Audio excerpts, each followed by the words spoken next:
ہمارے نبی کی مسجد کچی تھی اور اس میں اندھیرا ہوتا تھا، لائٹ نہیں تھی، تو صحابہ کھجور کی وہ شاخ ایسے، اس کو عرجون کہتے ہیں، اس پر کھجوریں لگتی ہیں، وہ توڑ کے لاتے تھے، اس کو یہاں آگ لگاتے تھے تو وہ کبھی جلتی تھی کبھی بجھتی تھی، تو اس سے ہلکی ہلکی روشنی ہوتی تھی۔ تمیم داری رضی اللہ تعالی عنہ 9 ہجری میں اسلام لائے۔ وہ ملک شام گئے تھے، وہاں سے وہ لیمپ لے کر آئے، وہاں جلایا جاتا تھا، تو وہ مغرب کی نماز میں اللہ کے نبی کے آنے سے پہلے انہوں نے وہ لیمپ جلا دیا محراب کے پاس، محراب تو تھی نہیں، مصلی کے پاس۔ تو جب آپ داخل ہوئے تو آپ نے دیکھا روشنی، تو آپ اتنے خوش ہوئے، آپ نے فرمایا کس نے میری مسجد کو روشن کیا ہے؟ اگر آج میری بیٹی ہوتی تو میں اس کے نکاح میں دے دیتا۔ اتنے خوش ہوئے۔ تو حضرت نوفل بن حارث آپ کے بڑے انکل کے بیٹے تھے، نوفل بن حارث بن عبد المطلب۔ تو حضرت نوفل پاس کھڑے تھے، انہوں نے کہا یا رسول اللہ، میری بیٹی بھی آپ کی بیٹی ہے، میں تمیم کے نکاح میں اس کو دیتا ہوں۔ تو ایک لیمپ جلانے سے مسجد میں آل رسول سے ان کی رشتہ داری ہو گئی۔ تو جنہوں نے بھی یہ بنائی ہے اور اس پہ خرچ کیا ہے ان کو بہت مبارک ہو۔ اور میرے رب کا فرمان ہے، حدیث قدسی ہے، بیوتی فی الارض المساجد، دنیا میں مسجدیں میرا گھر ہیں۔ تو آپ میرے گھر کو آ کے اچھا کرو، پینٹ کرو، اور اس میں آپ کارپیٹ بچھاؤ، لائٹیں لگاؤ، اور مجھ سے کچھ لو بھی نہیں تو میں کتنا خوش ہوں گا۔ مولوی تو ایسے ہی مفت خور ہوتے ہیں، ان کو مفت میں چیز بڑی اچھی لگتی ہے۔ تو جب آپ اللہ کے گھر میں آ کے اس کو خوبصورت بناتے ہیں، اچھا بناتے ہیں، تو اللہ بھی خوش ہوتا ہے۔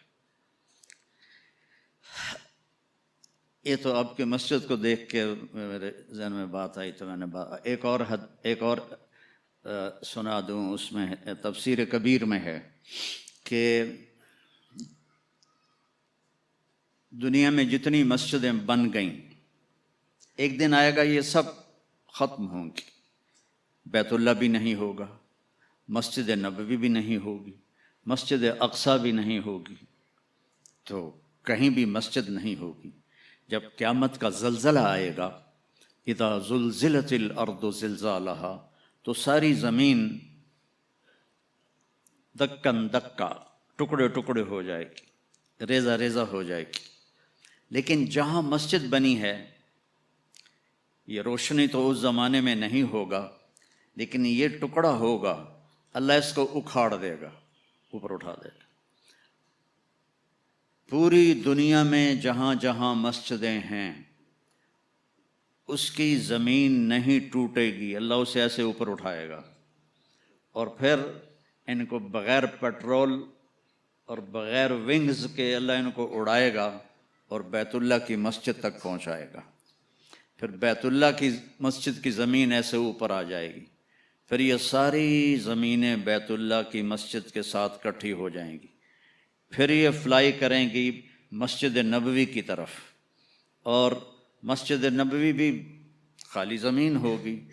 جب بیت اللہ کا ٹکڑا اس مسجد کے ساتھ ملے گا تو وہ کہے گا الصلاۃ والسلام علیک یا رسول اللہ، پھر وہ بھی اکھڑ جائے گا اور یہ چلیں گے مسجد اقصیٰ کی طرف، کیونکہ آسمانوں پہ جانے کا دروازہ مسجد اقصیٰ میں ہے، کے اوپر ہے۔ تو پھر یہ ساری زمینیں مسجدیں اللہ ان کو اکھاڑ کر اوپر لے جائے گا اور جنت میں ڈال دے گا۔ تو آپ جنت کے ٹکڑے پر بیٹھے ہوئے ہیں۔ الحمدللہ الذی لیس کمثلہ شیء وہو السمیع البصیر المتعالی عن الشریک والشبیہ والبدیل والنظیر وأشهد أن لا إله إلا الله وحده لا شريك له وأشهد أن سيدنا ومولانا محمدا عبده ورسوله أرسله بالحق بشيرا ونذيرا وداعيا إلى الله بإذنه وسراجا منيرا صلى الله تعالى عليه وعلى آله وعلى أصحابه وبارك وسلم تسليما كثيرا كثيرا أما بعد فأعوذ بالله من الشيطان الرجيم بسم الله الرحمن الرحيم اعلموا انما الحياة الدنيا لعب ولهو وزينة وتفاخر بينكم وتكاثر في الأموال والأولاد كمثل غيث أعجب الكفار نباته ثم يهيج فتراه مصفرا ثم يكون حطاما وفي الآخرة عذاب شديد ومغفرة من الله ورضوان وما الحياة الدنيا إلا متاع الغرور وقال النبي صلى الله تبارك وتعالى عليه وسلم ما لي وللدنيا ما أنا والدنيا إلا كراكب استظل تحت شجرة ثم راح وتركها وقال النبي صلى الله تعالى عليه وسلم اطلبوا الجنة جهدكم واهربوا من النار جهدكم فإن الجنة لا ينام طالبها وإن النار لا ينام هاربها وإن الجنة اليوم معفوفة بالمكاره وإن الدنيا معفوفة بالشهوات واللذات فلا تلهينكم عن الآخرة أو كما قال صلی اللہ تعالی علیہ وسلم۔ میرے محترم بھائی اور دوستو، دنیا میں ہر انسان لمبی زندگی چاہتا ہے، جلدی مرنا نہیں چاہتا۔ پتہ ہے موت ہے، پھر بھی چاہتا ہے موت نہ آئے۔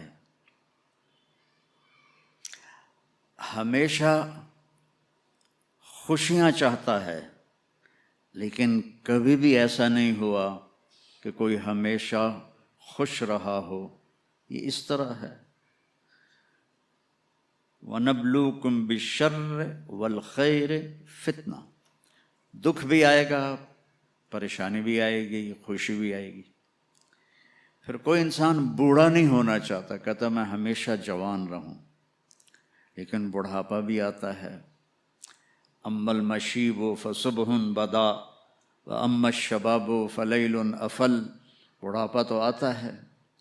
کتنے آج کل ٹانک ہیں اور کتنی وہ اس کے لیے پارلر بنے ہوئے ہیں اور کتنی ٹیکنیکس ہیں، رنکل دور ہو جائیں، اور کیپسول ملتے ہیں اور وائٹامن ملتے ہیں، لیکن بڑھاپا آ ہی جاتا ہے۔ پھر انسان چاہتا ہے کہ میں ہمیشہ میرے پاس دولت رہے، میری نسلوں کے پاس دولت رہے، لیکن دولت چلی جاتی ہے۔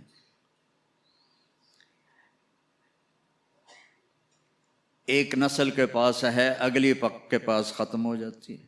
بادشاہیاں چلیں کئی سو سال، پھر ختم ہو گئیں۔ تو انسانی کمپیوٹر امپاسبل کو سوچتا نہیں، میں نہ مروں یہ کیوں سوچ آتی ہے؟ میں ہمیشہ جوان رہوں یہ سوچ کیوں آتی ہے؟ میرے پاس ہمیشہ خوشی ہو یہ سوچ کیوں آتی ہے؟ میرے اوپر بڑھاپا نہ آئے یہ سوچ کیوں آتی ہے؟ کیوں انسانی کمپیوٹر میں امپاسبل انٹر نہیں ہو سکتا۔ کبھی سوچا ہے کہ 2 اور 2 5 ہو جائیں؟ کبھی یہ خیال آتا ہے کہ 2 اور 2 5 ہو جائیں؟ کیوں؟ امپاسبل ہے۔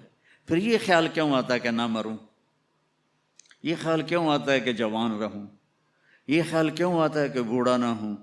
یہ خیال کیوں آتا ہے کہ ہمیشہ خوش رہوں؟ یہ خیال کیوں آتا ہے کہ ہمیشہ میری نسلیں مالدار رہیں؟ یہ بتلاتا ہے کہ کوئی جہان اللہ نے ایسا بنایا ہے، اس کائنات کا خالق ہے۔ ان ربکم اللہ، اس کا نام ہے اللہ۔ یہ انڈیا پاکستان والے، ان کے علماء بھی اللہ نہیں کہتے، خدا کہتے ہیں۔ خدا اللہ نے اپنا نام نہیں رکھا، میں یہ نہیں کہہ رہا، تمہارے ساؤتھ افریقہ کے مولوی تو فتویٰ بھی بڑی جلدی لگاتے ہیں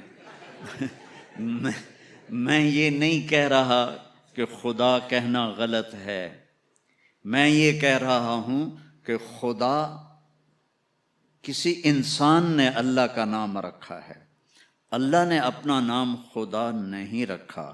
اور خود آ، یہ دو لفظ ہیں، خود آ، خود آ اس کو بنا دیا خدا۔ خدا کا مطلب ہے جسے کسی نے نہ بنایا ہو، لیکن اللہ نے اپنا نام بتایا، ان ربکم اللہ، میرا نام اللہ ہے۔ فَإِن تَوَلَّوْا فَقُلْ حَسْبِيَ اللَّهُ، میرا نام اللہ ہے۔ اللہ لا الہ الا ہو، میرا نام اللہ ہے۔ الف لام میم، اللہ لا الہ الا ہو الحی القیوم، ارے میرے بندو میرا نام اللہ ہے۔ اللہ الذی رفع السماوات بغیر عمد ترونها، میرا نام اللہ ہے۔ اللہ الذی سخر لکم ما فی السماء وما فی الارض، میرا نام اللہ ہے۔ جب آپ اللہ کہتے ہو،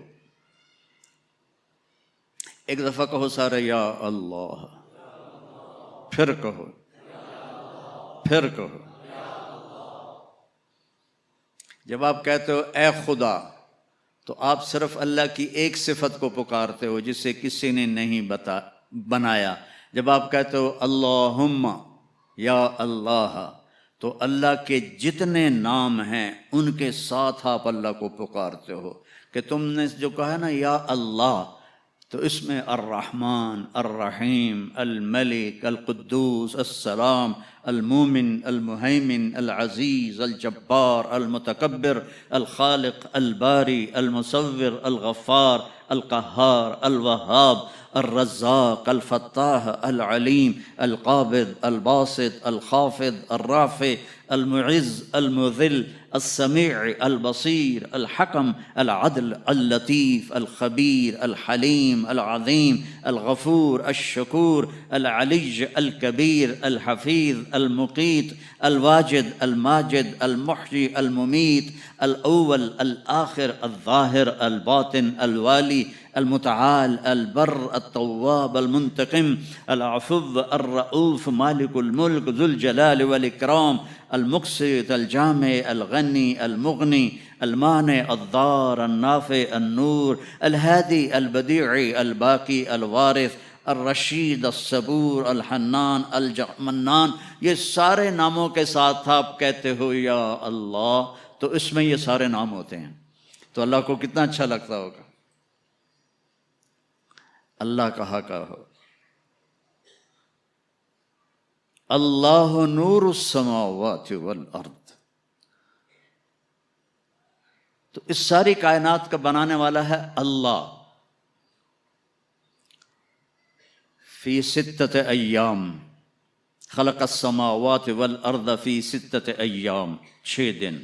ثم استوى علی العرش، عرش پر استوا۔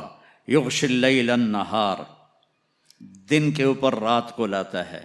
یطلبہ حثیثا، دن آگے آگے رات پیچھے پیچھے۔ الشمس والقمر والنجوم مسخرات بامرہ، سب سورج چاند ستارے اللہ کے تابع ہیں۔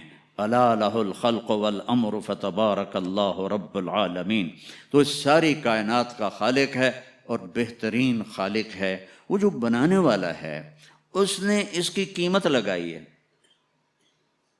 میں آپ سے کہوں میرا یہ کرتا $10 کا ہے، تو میں زیادہ جانتا ہوں نا آپ سے۔